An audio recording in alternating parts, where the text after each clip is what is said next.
Rồi, hello anh em.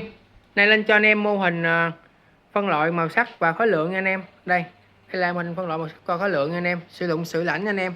Có cấp phôi tự động ha. Thì đây là mô hình nha anh em. Đây. Thì rồi. Thì đây là tổng quan mô hình nha anh em. Sau đây mình sẽ chạy thử cho anh em xem cái quy trình hoạt động nha. Thì đây có giao diện sử lãnh nữa anh em. Đây. Rồi, đây mình sẽ chạy cho anh em. Đây, nhấn tàn nè.